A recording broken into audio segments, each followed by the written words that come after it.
Bom, nesse vídeo eu vou mostrar como construir um diagrama de elementos terras raras normalizado. Então, no exemplo de aula, nós temos a composição de duas amostras e a composição do manto primitivo para fazer essa normalização. E por que a gente normaliza a concentração desses elementos quando a gente está expressando de maneira gráfica os nossos resultados, né?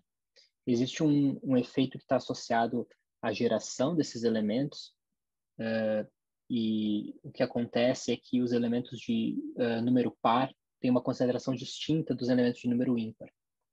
E esse efeito é chamado efeito Odoharkis. Então, quando a gente olha um diagrama não normalizado, ele tem esse efeito serrilhado e fica difícil mostrar o grau de enriquecimento de uma coisa em relação à outra, ou a diferença entre a amostra A e a amostra B com esse padrão serrilhado. Então, a gente divide os valores das duas amostras por um valor de referência, que nesse caso do nosso exemplo é o manto primitivo. Existem vários reservatórios e composições de rochas que são utilizadas como valor de referência para normalização, como o condrito, o manto primitivo, o MORB também pode ser utilizado, depende do tipo de rocha e das associações de rochas que a gente está trabalhando. Bom, e como a gente faz a normalização é extremamente simples. A gente divide o valor da nossa amostra, a concentração de um determinado elemento na nossa amostra, pelo valor desse elemento no valor de referência, ou seja, a concentração de rubídio na amostra A dividida pela concentração de rubídio do manto primitivo vai nos dar o valor de rubídio normalizado. Então, aqui o A com N. E como a gente quer transpor essa fórmula para a coluna lateral, nós prendemos a coluna do manto primitivo e aí a gente consegue replicar a nossa fórmula tanto lateralmente para a amostra B, quanto verticalmente para os outros elementos. Dessa forma, a gente calcula de uma maneira bastante rápida a concentração normalizada dos nossos elementos. Beleza? Então, a próxima etapa é construir um diagrama com esses valores normalizados para a gente ver como ele muda em relação ao diagrama original.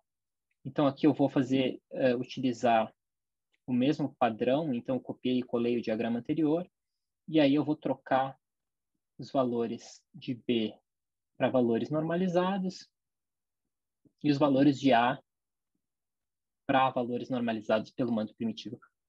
Olha a diferença que dá a normalização. A gente consegue ver enriquecimento de elementos terras raras leves na amostra B e um padrão bastante íngreme com fracionamento de terras raras pesados, né, que está associado à presença de granada na fonte, uma fonte bastante enriquecida, enquanto que a amostra A ela tem um padrão côncavo, com uma baixa concentração de elementos terras raras leves e uma distribuição relativamente horizontal de terras raras médios e pesados, típico de uma fusão mais rasa, onde o espinélio é o tipificador das nossas rochas mantélicas, e de uma fonte depletada. Então, a gente está comparando aqui, a amostra A é um MORB, é um basalto de cordilheira oceânica, enquanto a amostra B é um basalto de ilha oceânica, um OIB.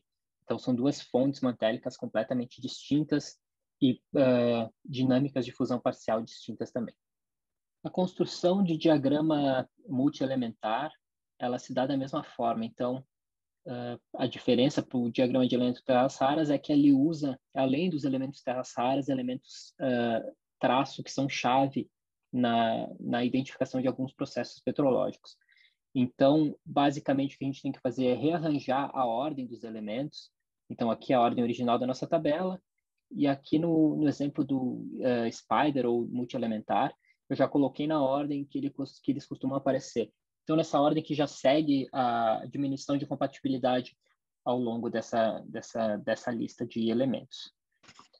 Um outro detalhe importante é ajustar a parte de rótulos, né? Para que a gente tenha o eixo X atualizado. Então, aqui no rótulo dos eixos, a gente seleciona a nossa lista de elementos. E aí o nosso diagrama fica atualizado. A gente nota a diferença geoquímica bastante gritante entre as duas composições, uma composição côncava bastante depletada em elementos incompatíveis móveis, né, rubídio, bário, tório, e enquanto a outra composição é bastante enriquecida nesses elementos, e aí aquele padrão que a gente já viu a partir do diagrama de elementos terras raras, que é o fracionamento e essa inclinação forte entre terras raras médios, né, disprósio e térbio, em direção ao itérbio e lutécio, enquanto na nossa amostra de Morbi, essa distribuição de elementos terras raras médios, lá do samário e do térbium, né, até o itérbio e lutécio, é relativamente horizontal.